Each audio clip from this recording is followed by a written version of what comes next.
Welcome to the ASRS Oral History of Retina series. The purpose of these interviews is to capture first-hand stories from individuals with unique retinal insights of historical significance. Through these discussions, we will fill in gaps in our understanding of the evolution of the science and practice of retina. And it's our hope that these discussions will serve as the illuminating element in the larger mosaic of the history of retina.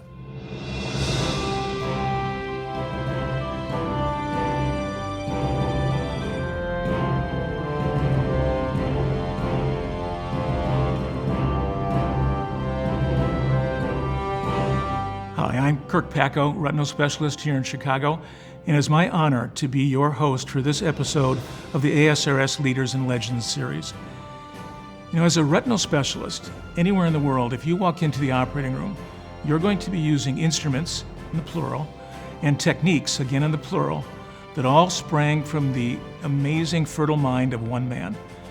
And at age 78, after 40,000 vitrectomies, 100 patents, and 2,000 trips to the podium in over 50 countries, is our guest today, Steve Charles. Steve, welcome to Chicago. Thank you, my friend. It's an honor. It's great to have you.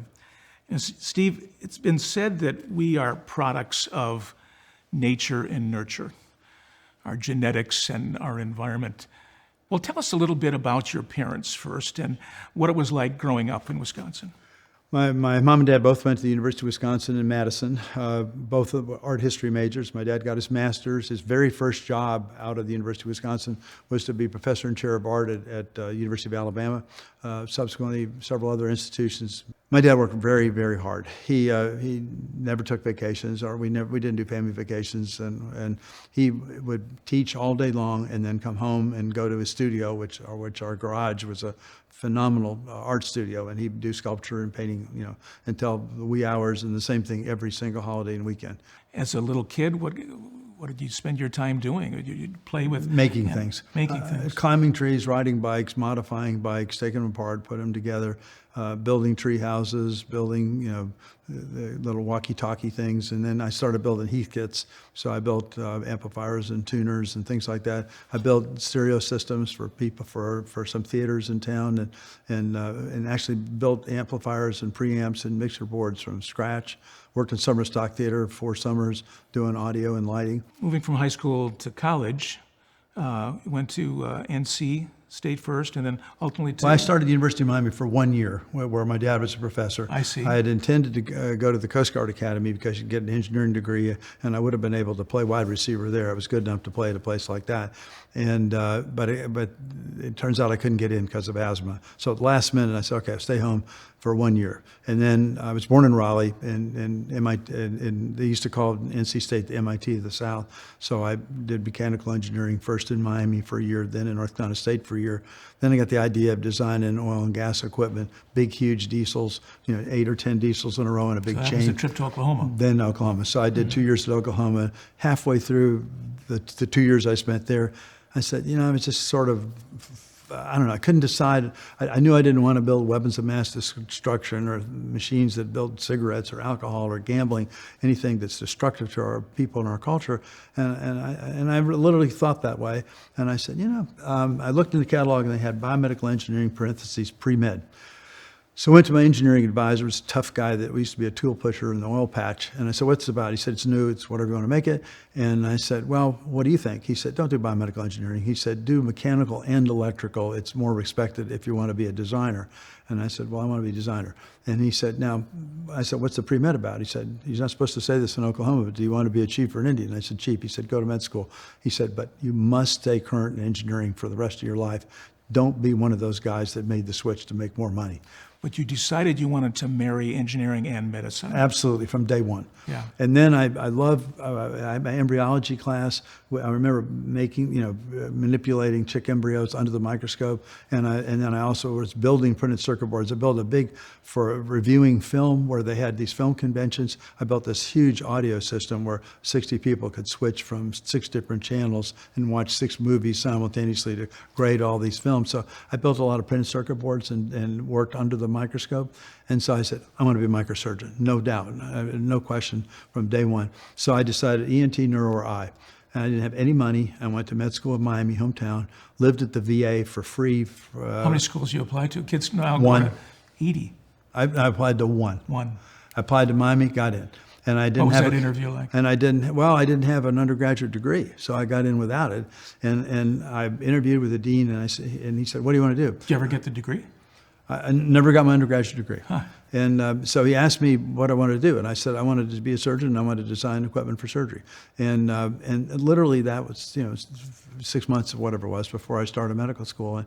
So in med school, I lived at the VA. I went and watched the neurosurgeons operate, even in a week or two before med school started. And it was depressing, quite honestly, to see the brain tumor patients, which is ultimately what killed my dad. And it was depressing to go to the ENT clinic and to see people with half their neck removed that were still smoking and that had neck cancer and bleeding and all that. And then I watched the Bascom Palmer residents operate, particularly Dave Sim, who was an Olympic gold medalist. Yeah, tell me about that. I mean, you said right as you're beginning medical school, you were with these guys. Dave Sim was an Olympic gold medalist in the 100 and 200 meter, and he was a third-year resident, and he took me under his wing. Just passed away recently. He sure did. And he held the 200-meter record for 20 years. His grandson is a big receiver and running back in the NFL now. And he's just an awesome human being. And he took me to the operating room and held my hand to let me do a cataract on a VA patient as a freshman medical student. Let's talk about Norton, the chief, as they called him. They did. You met him first year of medical school? I met him within weeks of starting medical school, and I started working at the Bascom Palmer in the lab. I didn't get paid for it. And I built a pupillography machine to do infrared pupil scanning and to help support the neuro-op services, Lawton Smith and other, Nobley David, the famous neuro-ops that were there. And that was before Schatz came there. And then I built an ERG machine from scratch. I built an EOG machine from scratch. And so I was always in the lab at Bascom Palmer. I'd stay there all night when I was on call. I'd sleep in a bed in the ERG lab. And so I'd go over and meet people, the emergency room and all that when I became an intern. So even through internship, I never slept. And Norton had an interest in ERGs that was personal, too. That's right. Yeah. His two daughters, one's a carrier, one isn't, and one son went blind from X-linked RP. Yeah. What kind of a guy was he, and what did he really mean to you? Norton was amazing. First of all, he was humble. He was relentless with hard work. Did you ever call Norton Ed? Never. I never called him the chief. I called him Dr. Norton. And to the day he died in 1994, and I remember it like it was yesterday. But Norton called me into his office. He used to have meetings till 8, 9, 10 o'clock at night, night after night after night. So he said, "Can you come by tonight, 10 o'clock, and we'll talk about your summer project?" "Yes, sir, Dr. Norton." This is just before the end of my second year of med school. He said, "Would you like to do a residency here?" Now, again, I'm a second-year medical student. "Yes, sir, Dr. Norton." And I was very polite. And he said, "Would you like to interview at other places?" I said, "Only if you want me to, sir." He said, "You're accepted." So you're accepted as a resident at the #1 training program in the country. Absolutely. Amazing. And then when I finished the residency, the very last day I was there was no going away ceremony or big event. They didn't do things in those days, no social media, no party, just put your stuff in your bag and leave. And I was walking out the door, the last day after being there 8 years, and Dr. Norton was coming to work. And I saw him in the sidewalk in front, and I said, "Dr. Norton," I said, "what can I ever do to repay you for all you've done for ophthalmology, for this program, for me personally?" And he shoved me with his hand like that. He shoved me in the shoulder and he said, "Teach." One word. And he walked in the building. Yeah. So what do you do? Pretty powerful charge. What do you do? Yeah. You do what he says. Absolutely. So now you're a resident at Bascom Palmer. You're not the typical resident. Cataract surgery, do you enjoy doing it? I like cataract surgery, but fortunately, Mockemer had done a vitrectomy, the first one in April 20th of 1970, which was when I was an intern. And so I knew I wanted to do retina. So I traded with the other residents. And then what happened was that they changed from the second-year resident being on the retina service to the third year, and I was the only one that got a double rotation. And during that time, Norton had a C-spine problem that was terrible, and Don Gass went on sabbatical. So I literally did faculty detachments, private patients. I did a bunch of buckles. Some powerhouse people you're mentioning here. Don Gass. Thoughts on Don? Don Gass was, first of all, incredibly kind, humble, thoughtful. He was a savant on remembering patients. He built his knowledge not from statistical processes, not from animal experimentation, any of that, but from remembering every imaginable patient. And he had all a trillion carousels of slides, and he would go, "Oh, no, Mrs. Johnson, I saw her 11 years ago in her left eye.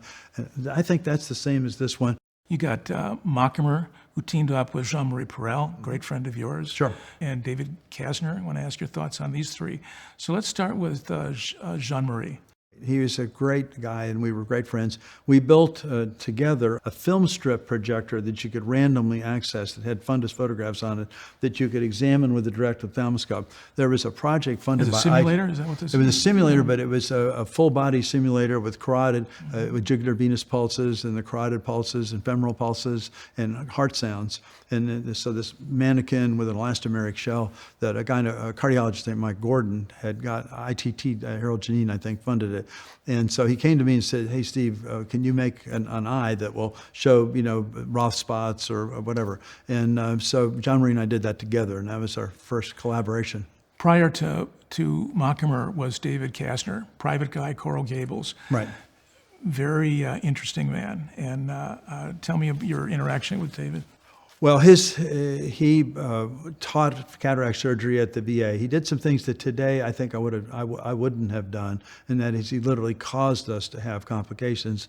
So you'd learn how to do the anterior vitrectomy technique with the cellulose sponge, and I'm not sure that's ethically right, but he came from the right place. He wanted to have the residents learn how to manage not just cases that do well, but how to manage complications in the operating room. Kasner did the open sky vitrectomy. Correct, with the cellulose sponge. With the sponge, and Mockimer followed with closed. Both of these guys actually weren't first on the history list, but still rightfully were the people that kept up with it and furthered the field for us, particularly Mockimer. So let's talk about Mockimer. You met him as a medical student. What was your interaction with Robert? And well, we were friends when I was a medical student. I did a project. He had an experimental retinal detachment model, quite similar to Wallace Fold's model from Scotland, and because that was what he came. He didn't come there to do vitrectomy. He came there to do experimental pathology in the retinal detachment model. And Doug Anderson was the famous glaucoma guy, but an incredible electron microscopist. And so they did a lot of work in experimental retinal detachment, really profound papers about outer segment degeneration. And I got the idea that light toxicity played a role, not light toxicity, but light exposure in the degeneration of outer segments. So I came up with the idea, and I used Mockimer's model of experimental retinal detachment. And so we made detachments in a bunch of owl monkeys. Half of them were in the dark, half of them were in cyclical illumination. The ones that were in the dark got longer photoreceptor outer segments than normal, showing it's not about hypoxia, it's not about this caspase and all that business. It's about chronic bleaching destabilizes the outer segment and goes away. So I did that work, and then I did some work on toxicity from free iron from foreign bodies, also with Doug Anderson, also in the owl monkey model. So working in the lab all the time with Mockimer, I went over to his house, and we were personal friends, roomed with him at the Arvo and so on and so forth. Young people now don't know what the VISC is, let alone what it's like to operate with it.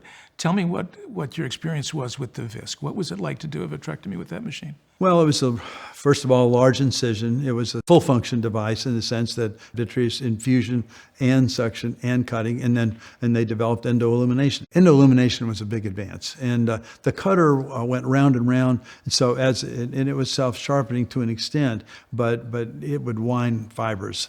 And how was the vacuum applied? By an assistant, or as I call them, an erstwhile assistant with a syringe. So it was terrible. It's like you're driving a car and somebody listening to rap music is running the accelerator for you and you're steering. Cut rate was? The cut rate was, a couple hundred cuts per minute. So I've been an advocate of higher and higher cut rates for my 46 years of my career. We're now at 20K, and I've done plenty of 30K cases in the lab. And I've been an advocate of surgeon-controlled suction. So I've tried different ways to do that. I built a syringe drive as my first patent that has a ring on it like this that you can turn that then operates a syringe. So I had that in one hand and the roto extractor or the VISC in the other hand. That was the start of your Fluidics evolution? It had to be surgeon-controlled. You can't drive a car with one person running the steering wheel and the other one doing the brakes and the gas. The Accutome. 22 grams. Connor O'Malley was the man who came up with this. Give me your thoughts on the Accutome history. Well, this, first of all, it was a huge advance. The idea of three-port vitrectomy, so you have an infusion port, a cutter port, and an endo-illumination port, 20 gauge, much smaller wounds, but separating infusion and aspiration was a big feature of it, much less turbulence. So it wasn't just about small wounds. Everybody's obsessed with wound size. It was about the and it was about flexibility. So a guy in Memphis who was a sales rep said, I rep stuff for ENT and neuro, and I've got this thing, I don't know anything about it, called the Ocutome. I've never sold one. He said, well, you try it. And I tried it, and I said, this is a huge advance. And so he invited me to go to Las Vegas to the Academy, and in a big hotel room, he passed cards out to people and said, the foremost advocate of the Ocutome. And it was very informal. And there were people lining up down the hall coming to hear me talk about the Ocutome. So I invented fluid air exchange, I invented endophotocoagulation, scissor segmentation, delamination, forceps memory planning, all of those, and I invented three-port aspirating lensectomy. All of those worked well with his divided system or three-port vitrectomy. And so Connor was enthralled with the whole idea. We did Accutome courses together. He didn't like to speak much. He was pretty humble. Also private practice, man. Also private, San Jose, California. Yeah. I'll show my age. I started out training with the Accutome 800, moved quickly to the 8000, which you're behind, we'll get to in a minute. But this was the Fluidics for the 800, which was just a jar that sucked out. It's no longer syringe controlled, but pretty simple fluidics here. But the key point was it was off and on, not proportional. Right. And that's what I you had to turn it patented on that or got off, an yeah. Accutome 8000. Yeah. So there are 2 points here to make. One is the smaller the reservoir, the faster the frequency response.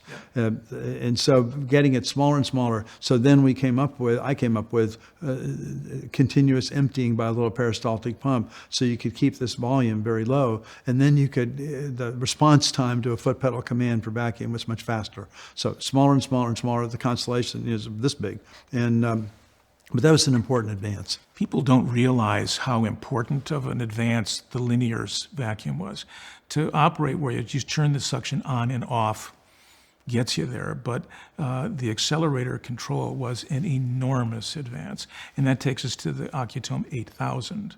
Hats off to Connor. I invented the linear suction. Carl Wong figured out how to do it, but it was my idea. Very humble guy. Yep. The Accutome was made by a company called Berkeley Bioengineering.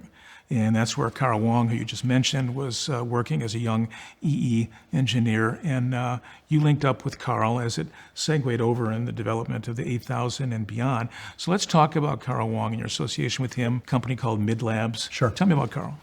Well, Carl and I were close for quite a while.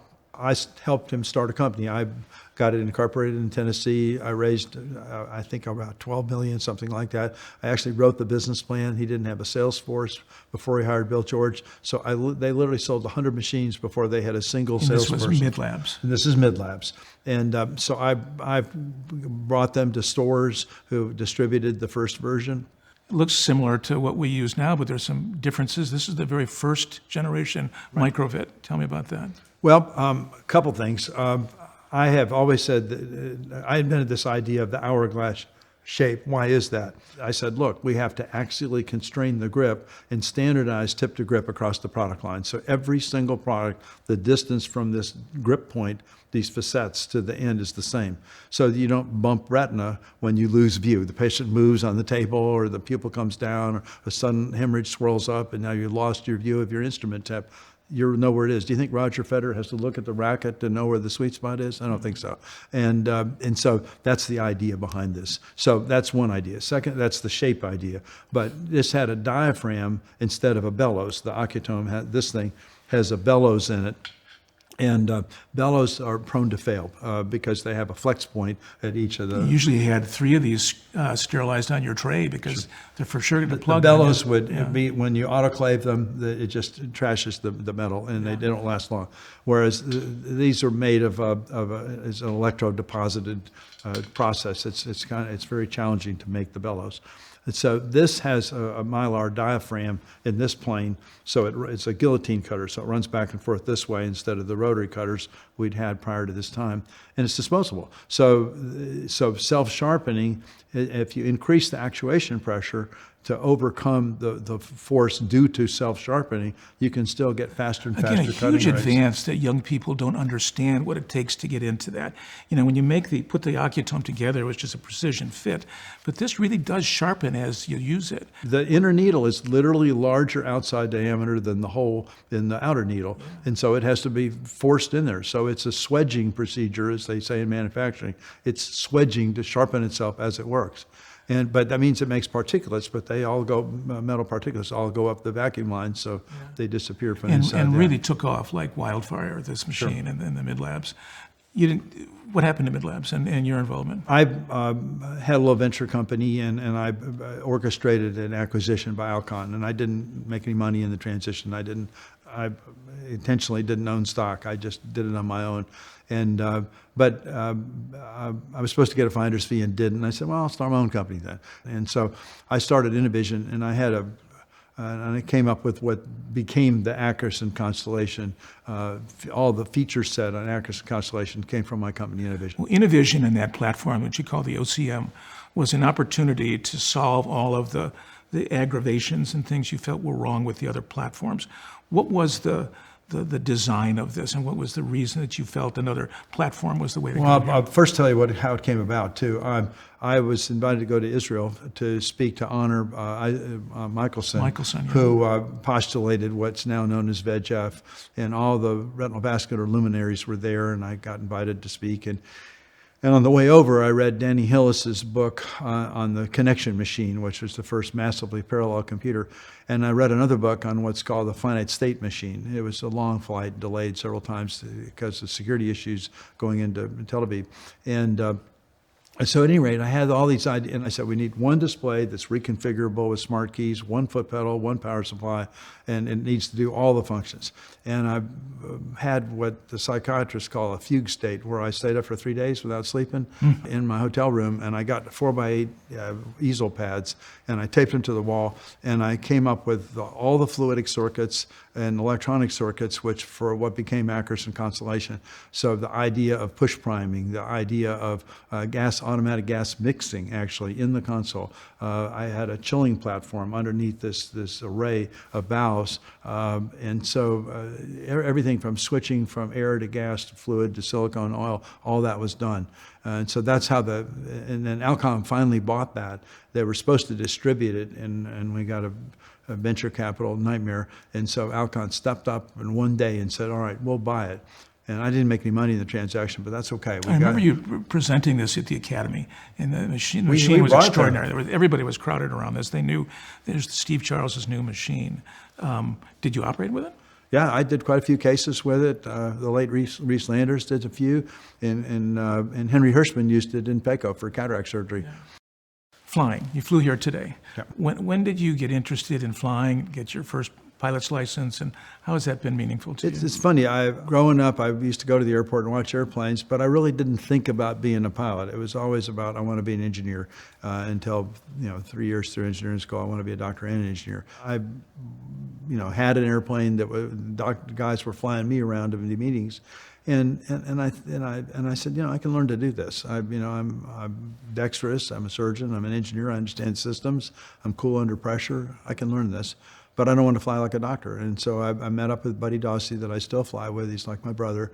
And I said, look, my goal is to fly like a pro, not like a doctor. And I said, so I've got an airline transport pilot rating.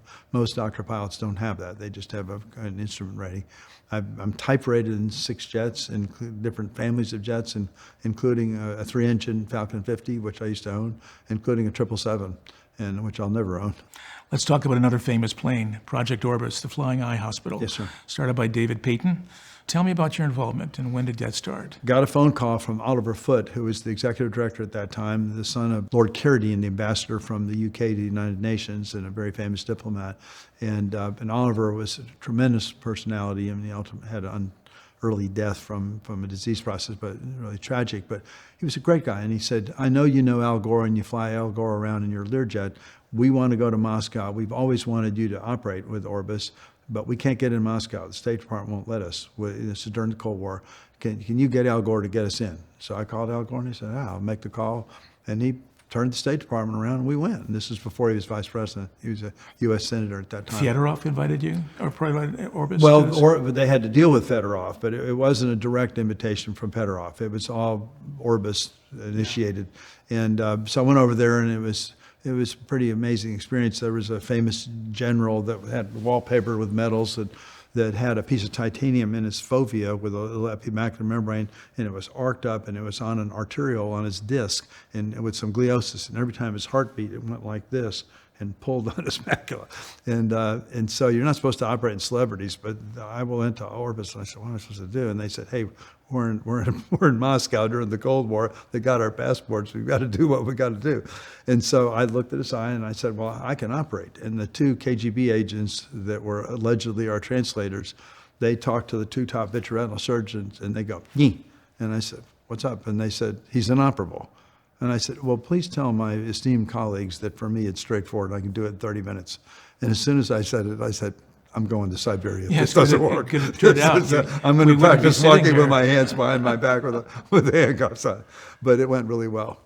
Your list of inventions: scissor, segmentation, delamination, forceps with the great Jeffrey Sutherland, linear vacuum, Ocutome 8000, we talked about endophotocoagulation, the disposable cutters, system integration, retinectomy, subretinal surgery, punch-through retinotomies, the concepts of anterior loop traction, how to manage PVR, interface vitrectomy under air and silicone, medium-use PFO.